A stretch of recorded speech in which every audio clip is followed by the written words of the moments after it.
நிகழ்ச்சியை பார்த்துக் கொண்டிருக்கும் அனைத்து நேயர்களுக்கும் வணக்கம். இன்றைய முக்கிய தலைப்புச் செய்திகள்: குழந்தைகளிடமிருந்து மிட்டாய் பிடுங்கி தின்ன சஞ்சனா. ஒரு கோழி பண்ணையில் இருந்து 2 முட்டைகளை திருடின மது.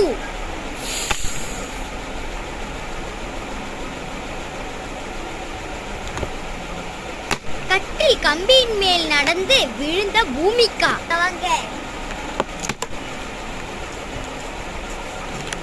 அம்மா தாயே! இத்துடன் இன்றைய தலைப்புச் செய்திகள் முடிவடைகின்றன.